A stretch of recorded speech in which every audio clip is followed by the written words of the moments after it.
Hello दोस्तों, कैसे हैं आप सब। उम्मीद करता हूँ आप सभी अच्छे होंगे, सेहतमंद होंगे। तो स्वागत है आपका आपके अपने यूट्यूब चैनल ज्ञान ही ज्ञान पर। चैनल पर आने के लिए आपका बहुत बहुत शुक्रिया, धन्यवाद। तो दोस्तों, आज की इस वीडियो में मैं आपके साथ बात करने वाला हूँ। आपका जो सब्जेक्ट है फंडामेंटल ऑफ कंप्यूटर या फिर बेसिक ऑफ जो कंप्यूटर स्किल्स, जो आपका सब्जेक्ट है, तो काफ़ी जो स्टूडेंट हैं उनको बड़ा डाउट रहता है इसमें कि लॉन्ग क्वेश्चंस जो हैं वो किस तरह से आएंगे, क्या पूछा जा सकता है। तो आपकी यूनिट है 14, तो अलग अलग उनकी जो है मतलब जो टॉपिक्स हैं सभी यूनिट्स के अलग अलग हैं। जैसे कंप्यूटर के फंडामेंटल का अलग टॉपिक है, बाइनरी नंबर सिस्टम अलग है ना। सेकेंडरी जो स्टोरेज डिवाइस है वो अलग टॉपिक है ना। तो विंडोज़ के बारे में तो बड़ा हमारे मन में डाउट रहता है कि कौन से ऐसे क्वेश्चन किए जाएं जो एग्ज़ाम पॉइंट ऑफ व्यू से इम्पोर्टेंट हो, और ताकि हम अच्छा स्कोर जो है वो कर पाएँ। देखिए दोस्तों, जो ऑनलाइन एग्जामिनेशन होती है यहाँ पे ज़्यादा रेशो किसका रहता है, MCQ, fill in the blanks और ट्रू फॉल्स, और जो वन लाइन क्वेश्चन आंसर होते हैं, यानी कि वन उसको मतलब कोई भी डेफिनेशन जैसे आ जाती है तो वो जब हम उसका आंसर करते हैं तो वो क्वेश्चन रहते हैं। देखिए, जो हम ऑफलाइन एग्ज़ाम दे के आते हैं वो 80 मार्क्स का होता है, हम सभी को मतलब पता ही है इसके बारे में। तो उसमें लॉन्ग क्वेश्चन भी रहते हैं, 2 मार्क्स के भी रहते हैं, तो रिटर्न में इतनी प्रॉब्लम नहीं होती। तो लेकिन जब हम ऑनलाइन करते हैं तो उसमें देखिए 25 जो मार्क्स हैं आपके, वो तो MCQs के ही हैं। मतलब जो 25 नंबर आपके हैं वो 25 जो है fill in the blanks MCQ आपके आते हैं। तो उसमें दोस्तों अगर आपके कम से कम भी 17-18 अगर ठीक हो जाते हैं तो वो मार्क्स आपके जेन्युइन बन जाते हैं। यानी कि उसमें से तो ये नहीं है कि अगर आपके 17 ठीक है ना तो इसका मतलब 17 आपके ठीक है। लेकिन जब हम थ्योरी का कोई भी क्वेश्चन जो है वो अटेम्प्ट करते हैं, जैसे आगे अब 2 मार्क्स का, अब जैसे आपका एग्ज़ाम है अब मेरे ख्याल से 3 अप्रैल को है। तो उसमें क्या रहेगा, आपके MCQs रहेंगे और आपका जो है मतलब उसमें आपने डेट शीट में देखा होगा कि आपका जो एग्ज़ाम है वो MCQ प्लस जो है सब्जेक्टिव है। अगर ये पैटर्न है तो 25 मार्क्स के जब MCQ आ जाएंगे दोस्तों, तो वो काफ़ी जो है फिर आपके लिए जो मतलब 25 क्वेश्चंस में से आप कोशिश करना कि ज़्यादा से ज़्यादा आप जो है करेक्ट कर पाएँ उनको, क्योंकि वही आपकी जो है मार्क्स जो है परसेंटेज जो है वो इंक्रीज़ कर देंगे। दोस्तों, हम कोई भी सेमेस्टर या कोई भी एग्ज़ाम जो है वो एक ही बार देते हैं, और उसमें अभी कोशिश ये रहनी चाहिए कि आप ज़्यादा से ज़्यादा जो है उसमें स्कोर कर पाएँ। क्योंकि दोस्तों एक बार जो DMC पे मार्क्स जो है प्रिंट हो गए ना, मतलब जो आपकी ग्रेड डिवीज़न बन गई वो चेंज नहीं होगी। और एक बार एग्ज़ाम अगर हमारा पास हो गया, चाहे वो पॉइंटों पर ही पास हो जाए, उसको हम दोबारा नहीं दे सकते, यानी कि उसमें इम्प्रूवमेंट है कोई चांस नहीं है। अगर रीपेयर आ जाती है तो वो एक अलग बात है। तो इसलिए दोस्तों हमने कोशिश ये रखनी है कि हम जो है मतलब ज़्यादा से ज़्यादा जो है स्कोर कर पाए। तो आज की इस वीडियो में मैं आपको बताऊंगा कि कौन से ऐसे 10 to 12 जो है मोस्ट इम्पोर्टेंट, जो कि लॉन्ग क्वेश्चन, यानी कि जो थ्योरी के जो क्वेश्चन आपको आएंगे, जो आपको 2 जो है सब्जेक्टिव क्वेश्चन अटैम्प्ट करने होंगे। क्योंकि MCQ प्लस सब्जेक्टिव में क्या होता है, 25 तो आपके MCQ हो गए, और जो 2 क्वेश्चन है वो लॉन्ग होते हैं। देखिए, आपको एग्जाम में 4 क्वेश्चन देखने को मिलेंगे, तो चॉइस होती है, तो 4 में से हमने 2 अटैम्प्ट करने होते हैं। जैसे फर्स्ट पोर्शन में जो है 2 क्वेश्चन आ गए, उसमें से एक कर दिया। नेक्स्ट जो सेकंड क्वेश्चन आएगा उसमें भी 2 ऑप्शन होगी, एक करना होगा। तो ऐसे मतलब मैं आपको ट्रिपल क्वेश्चन बता रहा हूँ, यानी कि 4 आने हैं, तो मैं आपको 10 से 12 बताऊँगा ताकि आप उसको कर पाए प्रैक्टिस उसकी, या आप उसको जो है अभी टाइम है आज और कल का, तो आप उसको प्रिपेयर कर सकते हैं क्वेश्चंस को, और इसमें से कोई ना कोई क्वेश्चन आपको ज़रूर देखने को मिलेगा।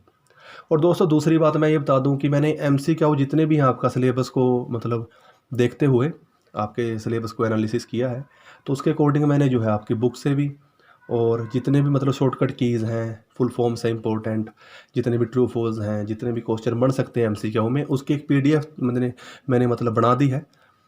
तो क्योंकि MCQ का पोर्शन ज़्यादा रहेगा और वो ज़रूरी भी है, क्योंकि थ्योरी में इतने मार्क्स नहीं आएंगे। अगर आप 2 क्वेश्चन जो है अटैम्प्ट कर देते हैं 20 मार्क्स के, तो मैक्सिमम उसमें से आपके 15 आ जाएंगे, 12 आ जाएंगे, ऐसे आएंगे। लेकिन MCQ में तो जो ठीक हो गया उसका नंबर आपका बिल्कुल पक्का है, तो उसमें तो कोई प्रॉब्लम नहीं।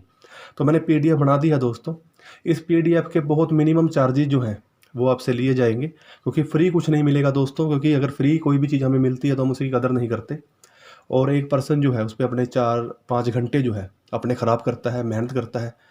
ठीक है दोस्तों, तो इसलिए फ्री कुछ नहीं है। अगर आपको एजुकेशन की कदर है और आप चाहते हैं कि आपके जो है मार्क्स कम ना बने, आपके मतलब 10 to 15 मार्क्स इंक्रीज़ हों कम आने की बजाय, तो आप मेरे से कॉन्टैक्ट कीजिएगा। ठीक है दोस्तों, अगर आप सीरियस हैं स्टडी के लिए तो आप मेरे से कॉन्टैक्ट कीजिएगा पीडीएफ के रिगार्डिंग या और लेकिन जो फ्री सेवा वाली बात है दोस्तों, उसमें जो है मैं आपको क्वेश्चन बता देता हूँ, लॉन्ग क्वेश्चन मोस्ट इंपॉर्टेंट, तो इनको आपने तैयार करना है। और अगर आप चाहें तो मैं आपको ये ऑनलाइन टीच भी कर सकता हूँ, टेलीग्राम कॉल पे आपको समझा भी सकता हूँ, इनकी भी मैं पीडीएफ आपको दे सकता हूँ अगर आप चाहेंगे तो, अगर आप स्टडी के प्रति जो है सीरियस हैं। क्योंकि हम जो है वैसे भी हम दोस्तों इतना जो है कि खर्चा कर देते हैं डेली, और अगर थोड़ा बहुत दोस्तों बिल्कुल एक मतलब बर्गर के इक्वल कह लीजिए, एक कोल्ड ड्रिंक के इक्वल कह लीजिए, अगर हम खर्चा कर दें पीडीएफ पे और उससे हमारी जो परसेंटेज अगर इंक्रीज़ होती है तो वो हमें लेनी चाहिए मेरे हिसाब से। तो वो तो बाकी तो आपकी मर्ज़ी है, आप लेते हैं नहीं लेते हैं, जहाँ मर्ज़ी स्टडी कीजिए, मुझे उसमें कोई प्रॉब्लम नहीं है, मेरा काम है आपको सपोर्ट करना।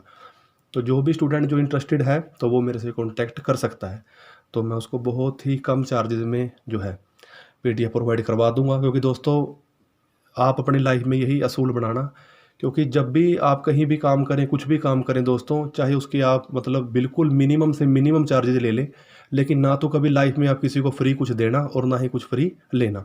तो ये असूल आप हमेशा रखना, क्योंकि आपकी मेहनत की जो है वो कदर होनी चाहिए। जो भी आप हार्ड वर्क करते हैं, लेबर करते हैं, किसी भी चीज़ के लिए मेहनत करते हैं, तो उसका जो है चाहे बहुत मिनिमम जो है आपको मिले वो कोई बात नहीं होती, लेकिन अपनी तरफ से आपने अच्छा करना है। तो चलिए दोस्तों, अब मैं आपको बता देता हूँ कि आपके जो है लॉन्ग क्वेश्चन में क्या क्या बन सकते हैं। सबसे पहले नोट आप कर लीजिए, कॉपी पेन उठाइए।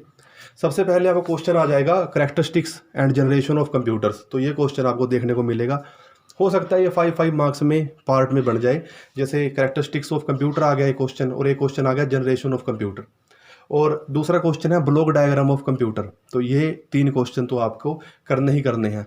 ये क्वेश्चन भी आ सकता है कि आज के टाइम में हम कंप्यूटर को किस किस मतलब जॉब में या फील्ड में यूज़ कर रहे हैं, तो इस तरह से क्वेश्चन एग्जामिनर बना सकता है, तो आप इसको ध्यान रखिएगा। तो करैक्टरिस्टिक्स और जो ब्लॉक डायग्राम ऑफ कंप्यूटर है, ये मतलब आपको डायग्राम भी बनाना होगा, ये क्वेश्चन आप अच्छे से कर लेना। दूसरा बाइनरी नंबर सिस्टम, अगर आप चाहो तो इस चैप्टर को छोड़ भी सकते हो, लेकिन बाइनरी नंबर सिस्टम आप जरूर पढ़ लेना एक बार, उसकी थ्योरी क्या है, कैसे हम बाइनरी टू डेसिमल कन्वर्जन करते हैं, ठीक है, तो ये आप देख लेना। उसके बाद दोस्तों रैम एंड रोम के बीच में डिफरेंस आ जाता है कि रैम एंड रोम का डिफरेंस कीजिए, या फिर ये आ जाएगा कि प्राइमरी मेमोरी और सेकेंडरी मेमोरी में जो है आप डिफरेंस बताइए, या फिर ये भी आ जाएगा कि सेकेंडरी स्टोरेज डिवाइस क्या है उसके बारे में बताइए, और कम से कम भी आप जो है 5 to 7 जो है सेकेंडरी स्टोरेज डिवाइस जो है उनको एक्सप्लेन कीजिए, ये भी आ जाएगा, ठीक है। और अगर MS विंडोज़ की बात करें, देखो विंडोज़ में क्या आ सकता है, विंडोज़ में हमारे पास आइकन के बारे में, फोल्डर के बारे में, फाइल्स के बारे में आ सकता है ना, मतलब पार्ट बनाकर, जैसे 2 मार्क्स में आ गया फोल्डर के बारे में, डेस्कटॉप के बारे में, टास्क बार के बारे में, ऐसे आ जाते हैं जिनका हमें जनरली पता ही होता है कि वो क्या है। उसके बाद क्वेश्चन ये आ जाएगा कि कंट्रोल पैनल, ये इंपॉर्टेंट है कि कंट्रोल पैनल का जो है क्या यूज़ है कंप्यूटर में, मतलब कैसे हम उसको यूज़ करते हैं और क्या क्या सेटिंग्स करते हैं, एग्जाम्पल देने होंगे। उसके बाद हमारे पास फाइल फोल्डर आपको बता ही दिया मैंने। उसके बाद हमारे पास MS वर्ड आता है जो कि मोस्ट इंपॉर्टेंट है। MS वर्ड में MS वर्ड की इंट्रोडक्शन आपको देनी होगी, ये क्वेश्चन आ सकता है। उसके एडवांटेज क्या है, कहाँ पे यूज़ करते हैं, और मेन जो है MS वर्ड की फॉर्मेटिंग क्या है, अलाइनमेंट हम कैसे यूज़ करते हैं, पैराग्राफ कैसे करते हैं, सेटिंग कैसे करते हैं हम किसी डॉक्यूमेंट की, अगर हमने कोई भी डॉक्यूमेंट बनाना है तो हम उसका कैसे मतलब पेज साइज लेते हैं, पेज बॉर्डर, मतलब काफ़ी चीज़ें आ जाती हैं फॉर्मेटिंग में। तो फॉर्मेट क्या सेट करते हैं हम उसका, तो उसके बारे में डिटेल्स आपसे पूछेगा। उसके बाद अगर हम बात करें तो MS वर्ड में आगे हमसे क्या पूछा जा सकता है, टेबल्स के बारे में। और दोस्तों मोस्ट इंपॉर्टेंट है जो मेल मर्ज, तो मेल मर्ज को आप जरूर कर लेना क्योंकि ये क्वेश्चन आने के चांसेस बहुत ज़्यादा हैं। उसके बाद जैसे स्पेलिंग एंड ग्रामर हो गया है ना, ऑटो करेक्ट फीचर हो गए, तो इस तरह से रहेगा जो MS वर्ड का है। MS एक्सेल में क्या होगा, MS एक्सेल की आपसे एडवांटेज पूछ ली जाएंगी, है ना, सेल क्या होते हैं, वर्कबुक, वर्कशीट, तो इस तरह से आपसे पूछ ले जाएगा। फॉर्मूलाज पूछ लिए जाएंगे कि MS एक्सेल के फॉर्मूलाज बता दीजिए, एग्जांपल दे दीजिए, सम का, मिनिमम, काउंट, एवरेज, इस तरह से। उसके बाद मोस्ट इंपॉर्टेंट जो है MS पावर पॉइंट। और दोस्तों एक्सेल में एक चीज़ और नोट कर लीजिए आप, ये भी पूछा जा सकता है कि फ़िल्टर क्या है, कंडीशनल फॉर्मेटिंग क्या है, डाटा वैलिडेशन क्या है एक्सेल में, है ना, हम जो चार्ट यूज़ करते हैं, पाई चार्ट, बार चार्ट, इस तरह भी क्वेश्चन आ जाते हैं। उसके बाद MS पावर पॉइंट जो कि हम प्रेजेंटेशन के लिए यूज़ करते हैं, इसमें क्या आ जाएगा, इसमें से मोस्ट कॉमन क्वेश्चन जो हर बार पूछा जाता है वो है आपका नॉर्मल, जैसे व्यूज़ हैं जो मतलब टाइप्स ऑफ व्यूज़ हैं जो MS पावर पॉइंट के, जैसे normal, outline, slide, slide shorter, slide show, creating, तो इस तरह से कस्टमाइज्ड, इस तरह से टेम्पलेट्स, फॉर्मेटिंग प्रेजेंटेशंस, है ना, तो प्रेजेंटेशन का फॉर्मेट कैसे, है ना। और इंटरनेट में आपसे क्वेश्चन जरूर आएगा, जैसे ईमेल, हम मेल को कैसे कंपोज करते हैं, क्या डिटेल्स भरते हैं, BC CCC, तो इस तरह से मतलब हमारे पास जो है ईमेल के रिगार्डिंग आ जाएगा, क्या सब्जेक्ट भरते हैं, टू, तो ये क्या प्रोसेस है ईमेल को सेंड करने का, और ईमेल के क्या बेनिफिट्स हैं, मतलब उसके क्या फ़ायदे हैं, हम क्यों हमारे डेली लाइफ के अंदर ईमेल का यूज़ करते हैं ना, ईमेल से हमें क्या फ़ायदे मिले, तो इस तरह से क्वेश्चन कैसे बना ले, मतलब एग्जामिनर पे है। उसके बाद वेब सर्वर क्या है, वेब ब्राउज़र क्या है, सर्च इंजन क्या है ना, इंटरनेट के क्या फ़ायदे हैं, क्या नुकसान है, वेब पेज क्या होता है, कि वेबसाइट क्या होती है, होम पेज क्या होता है, तो इस तरह से आपके क्वेश्चन ये रहेंगे। तो इन क्वेश्चंस को आप मतलब प्रिपेयर कर लीजिएगा। कोई मुश्किल आती है बुक की जो है, आपको लैंग्वेज मुश्किल लगती है, तो मुझे बता दीजिएगा, PDF मैं बना दूंगा इन क्वेश्चंस की आपके लिए और सेंड कर दूंगा। लेकिन जो MCQs, true false, shortcut keys और जो भी फुल फॉर्म्स रहती हैं कंप्यूटर की, आपकी फंडामेंटल ऑफ कंप्यूटर की, वो PDF मतलब रेडी है, आप जब कहेंगे आपको मिल जाएगी। जो सीरियस है और जो करना चाहता है तो मेरे से कांटेक्ट कर लीजिएगा, और जो मतलब PDF में इंटरेस्टेड नहीं है उनके लिए मैंने क्वेश्चन जो है बता दिए हैं, वो तैयार कर लेगा। ठीक है दोस्तों, तो आज के लिए इतना ही, फिर मिलेंगे एक नए टॉपिक के साथ, तब तक के लिए बाय।